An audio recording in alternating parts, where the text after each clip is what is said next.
살다 보면 누구나 하늘을 나는 듯한 기쁨과 깊은 골짜기를 걷는 듯한 슬픔을 겪게 됩니다. 좋은 순간들이 지나가면 우리는 종종 그 시절이 얼마나 소중했는지 혹은 어려운 시기가 얼마나 우리를 성장시켰는지 돌아보게 되죠. 하지만 만약 우리가 운이 들어오는 순간을 미리 알아챌 수 있다면 어떨까요? 많은 사람들이 좋은 기회를 눈치채지 못하고 그냥 지나치는 경우가 많습니다. 하지만 운명이 우리에게 보내는 신호, 그 소중한 순간들을 잡기 위한 비밀의 징조들이 있다고 합니다. 그래서 오늘은 여러분이 놓치고 있을지도 모르는 놀라운 기회들을 발견할 수 있는 몇 가지 방법을 함께 나누어 보려고 합니다. 이 영상을 시작하기 전에 여러분이 이루고 싶은 꿈이나 소망이 있다면 지금 바로 댓글로 남겨보세요. 말로 선언하는 것만으로도 그 꿈을 실현시킬 확률이 높아진다고 하니까요. 이 영상이 끝나면 여러분의 생각이나 느낀 점 혹은 궁금한 점들도 함께 나눠주세요. 여러분의 한마디 한마디가 다음 영상의 내용을 더욱 풍부하게 만들어줄 것입니다. 오늘 여러분과 함께 나누게 될 이야기가 누군가에게는 새로운 시작의 불씨가 되길 바라며 오늘의 영상 시작하겠습니다. 운명을 연구하는 전문가들 사이에서 공통적으로 강조되는 6가지 징조가 있습니다. 대운이 들어오는 징조 중 첫 번째는 주변 환경의 변화입니다. 예를 들어 이사를 하거나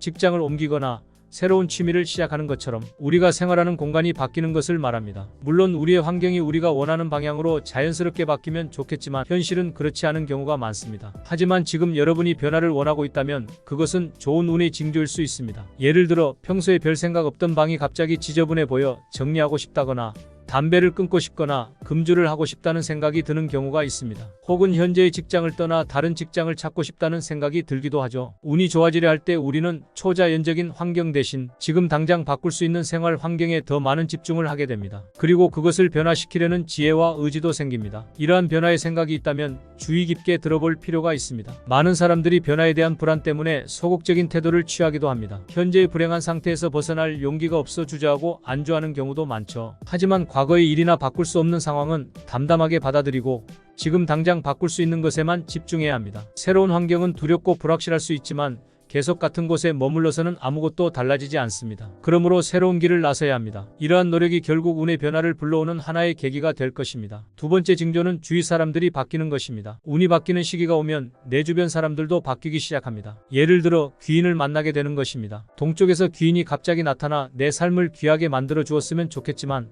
그렇지 않더라도 두 가지 방법이 있습니다. 첫째, 운이 좋아지려 할 때 나에게 필요한 사람과 해로운 사람을 분별할 수 있는 지혜가 생깁니다. 오랫동안 가깝게 지낸 사람들이 갑자기 답답하게 느껴지거나 잘 통하던 사람들이 불편해지는 경우가 있을 수 있습니다. 이런 느낌은 운명이 변하고 있다는 신호일 수 있습니다. 그들과의 시간이 아깝다고 느끼신다면 좋은 인연을 찾으려고 노력해야 합니다. 심리학에서는 크랩 멘탈리티라는 용어가 있습니다. 이는 양동이에 갇힌 개들이 서로를 끌어내려 다른 개가 도망가지 못하게 하는 모습에서 유래했습니다. 사람들도 비슷하게 자신과 같은 누군가가 갑자기 성공하거나 도전할 때 그 도전을 좌절시키려는 경향이 있습니다. 하지만 이런 상황의 피해자라고 생각하는 사람은 별로 없습니다. 오히려 자신을 진심으로 걱정해주는 것처럼 느껴져 감동하게 되기도 합니다. 잠깐 시간을 내서 생각해보세요. 내 운을 방해하고 에너지를 빼앗는 사람은 가까운 사람들일 수 있습니다.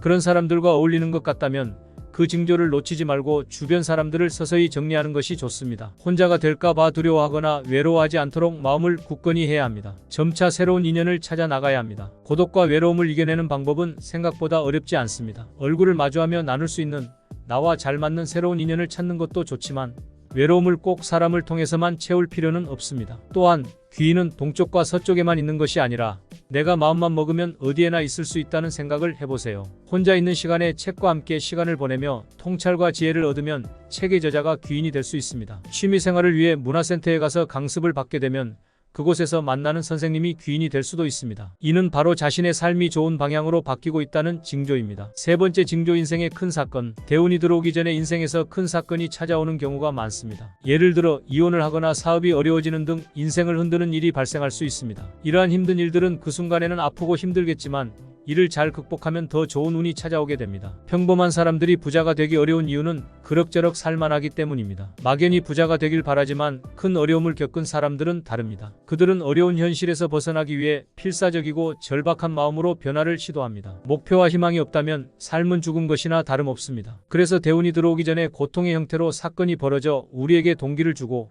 인생에서 정말로 중요한 것이 무엇인지 깨닫게 합니다. 성공한 많은 사람들의 인생에도 고난이 있었고 대부분은 그 고난을 극복하고 더 크게 성장했습니다. 지금 힘든 시간을 보내고 있다면 이를 견디면 큰 운이 기다리고 있다고 믿고 힘내시기 바랍니다. 긍정적인 태도가 긍정적인 변화를 만들고 그것이 나의 환경과 주변 사람들 그리고 안 좋은 사건들까지도 좋게 바꿀 수 있음을 잊지 마십시오. 네 번째 징조 자신감의 상승. 대운이 들어오는 네 번째 징조는 자신감이 생기는 것입니다. 목소리에 활력이 돌고 기분과 에너지 레벨이 평소보다 높아집니다. 그동안 시도하지 않았던 일들에 도전하는 자신을 발견하게 됩니다. 예를 들어 집에 쌓여있던 물건을 정리하거나 가구 배치를 바꾸는 일을 할 수 있습니다. 게다가 평소보다 훨씬 부지런해져서 수면 시간이 줄어들어도 몸이 상쾌하고 에너지가 넘치게 됩니다. 이와 함께 직감도 발달하게 되어 좋은 일이 일어나기 전에 길조의 꿈을 꾸는 사람도 많아집니다. 이러한 징조들은 좋은 기운이 자신에게 오고 있음을 뜻합니다. 이러한 상태가 지속되면 모든 일이 잘 풀리게 되며 얼굴빛까지 환해집니다. 대운이 들어오는 다섯 번째 징조는 얼굴빛이 바뀌는 것입니다. 피곤하고 칙칙했던 얼굴색이 어느 날 갑자기 윤기 있고 밝아지면 사람들이 요즘 좋은 일 있어? 얼굴이 좋아졌네라고 말하게 됩니다. 나도 모르게 웃으면서 말하게 되고 마음속에 꼬인 상태가 없어지게 됩니다. 이런 때에 좋은 운이 찾아옵니다. 마지막으로 대운이 들어오는 여섯 번째 징조는 몸이 이유 없이 굉장히 아프게 되는 것입니다. 이런 순간에는 왜 나에게 이런 아픔이 오는지 의문이 들겠지만 이는 좋은 운이 다가오기 위한 준비 과정으로 볼 수 있습니다. 운이 바닥을 치고 다시 상승하려는 때이기 때문에 이때의 아픔을 잘 극복하고 이겨내면 운이 좋게 바뀌게 됩니다. 좋은 운이 오기 위해서는 잠시 바닥을 딛고 일어서는 과정이 필요하다고 생각하시면 됩니다. 생이 있으면 사가 있고 겨울이 가면 봄이 오듯이 우주의 기운과 대자연은 항상 변합니다. 아무리 견디기 어려운 상황이라도 결국 그 시간은 지나갑니다. 새벽에 동이 트기 전이 가장 어둡고 춥다는 말이 있듯이 그 힘든 시기를 잘 버티면 커다란 행운이 기다리고 있을 것입니다. 그러한 고난과 역경은 내가 강인해지는 경험으로 탈바꿈하게 될 것입니다. 지금 힘든 시간을 보내고 계시더라도 이를 견디면 큰 운이 기다리고 있다고 믿으시고 힘내시기 바랍니다. 긍정적인 태도가 긍정적인 변화를 만들고 그것이 나의 환경과 주변 사람들 그리고 안 좋은 사건들까지 좋게 바꿀 수 있음을 잊지 마십시오. 구독자 여러분 모두 대운의 기운이 상승하여 행복한 여생을 살아가시길 바랍니다. 끝까지 시청해 주셔서 감사합니다.